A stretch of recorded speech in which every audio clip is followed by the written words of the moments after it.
Concept समझा रहा हूँ रेट ऑफ फ्लो का। हम सबको पता है कि न्यूटन का जो सेकंड लॉ होता है वो होता है कि resultant force equals to rate of change of momentum. अब इसके दो मतलब निकलते हैं। नंबर वन ये कि अगर मास कांस्टेंट हो तो फिर इसका मतलब सिर्फ वेलोसिटी में चेंज आ रहा होगा। तो मास अगर कांस्टेंट है तो हम rate of change of velocity लिख सकते हैं, तो फार्मूला बन जाएगा ma। ये सिर्फ उस वक्त होगा जब मास कांस्टेंट है। दूसरा ऑप्शन ये कि अगर मास कांस्टेंट नहीं है, अगर कहीं पे मास फ्लो कर रहा है, rate of flow of mass, किसी पाइप से अगर पानी फ्लो कर रहा है, किसी पाइप से अगर एयर फ्लो कर रही है, किसी फ़ैन से अगर विंड ब्लो कर रही है, तो उस केस में हम लेंगे velocity multiplied by rate of change of mass. अब यहाँ पे देखो बेटा, एग्जामिनर आपको कंफ्यूज करने के लिए ये कर सकता है कि मास की जगह आपको दे दे density into volume, density multiplied by volume. तो अगर मैं वेलोसिटी के साथ density into volume divide by time लिखूं तो ये भी फोर्स का फार्मूला बन सकता है। दूसरी बात है कि कहीं पर भी अगर विंड ब्लो कर रही है, पानी फ्लो कर रहा है, तो इसका जो वॉल्यूम होता है उस वॉल्यूम को हम दे सकते हैं एरिया मल्टीप्लाइड बाय लेंथ। तो area multiplied by length volume के बराबर होता है। ठीक है, don't get confuse. Small V मैंने वेलोसिटी के लिए लिखा है, डेंसिटी के साथ वॉल्यूम में मैं एरिया इनटू लेंथ लिख रहा हूँ। ठीक है, तो वेलोसिटी, डेंसिटी, एरिया। अब ये जो लेंथ अपॉन टाइम है ना, इसको ध्यान से देखो, इसका यूनिट क्या होगा, मीटर पर सेकंड।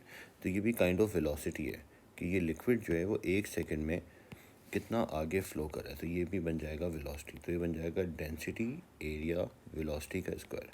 तो हम इस फॉर्मूले से भी पता कर सकते हैं कि फोर्स की वैल्यू कितनी होगी। ठीक है, फॉर एग्जांपल हमारे पास एक क्वेश्चन है, you can see this question. A device for spray paint consists of a box with its axis horizontal and vertical. One of its vertical faces contains small holes. Paint is fed into the box under pressure via vertical tube and exits through the holes as fine stream moving horizontally. The paint is ejected at a speed. अब हमें यहाँ speed given है through 400 holes, each area 0.4. The density of the paint is this. Density हमको given है और हमें ये बताना है कि इसको पकड़ने के लिए हमें कितनी फोर्स रिक्वायर्ड होगी, इसको होल्ड करने के लिए। सबसे पहले तो आप ये देख लो बेटा कि इसका जो एरिया दिया हुआ है वो मीटर स्क्वायर में होना चाहिए। हम सबको पता है कि 1 मिलीमीटर इक्वल होता है 10⁻³ मीटर के। ठीक है, तो अगर मैं इस पर स्क्वायरिंग कर दूँ दोनों साइड पे, तो ये बन जाएगा 1 millimetre square is equals to 10⁻⁻6 metre square.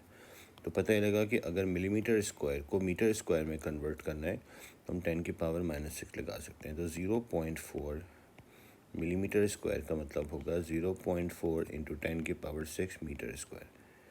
ठीक है, एक तो हमारे पास ये एरिया आ गया। उसके बाद जो आपको मैंने अभी फॉर्मूला सिखाया है वो क्या है कि density area velocity square, this is for one hole. लेकिन क्योंकि हमारे पास इस पर 400 होल्स हैं तो ये फोर्स हो जाएगी 400F। तो 400 डेंसिटी की वैल्यू आ जाएगी, डेंसिटी एरिया वेलोसिटी स्क्वायर। तो आंसर हो जाएगा 400 इंटू डेंसिटी, डेंसिटी की वैल्यू है 900, एरिया की वैल्यू अभी हमने निकाली है 0.4 इंटू 10⁻⁻6 और वेलोसिटी का स्क्वायर 2.5 का स्क्वायर। तो यहाँ से हम कैलकुलेट कर सकते हैं कि जो फोर्स आएगी वो कितनी आएगी। इन सबको मल्टीप्लाई कर लो, आपको आइडिया हो जाएगा कि फोर्स की वैल्यू कितनी आएगी। ठीक है बेटा, इस फॉर्मूले को हम यहाँ भी यूज़ कर सकते हैं। जैसे ये भी क्वेश्चन है कि a strong wind of 33 metre पर second blows against a wall, the density of air is 1.2। Density हमको गिवन है। ठीक है, स्पीड गिवन है विंड की। The wall has an area of 12, ये एरिया गिवन है। A right angle to the wind velocity, the air speed reduce to 0 when it hits the wall. What is the approximate force. तो force का formula क्या है, density area velocity square. तो density is 1.2, area is 12 and 33 का square it is रफली 15,600, तो it is 16,000 Newton. ठीक है बेटा।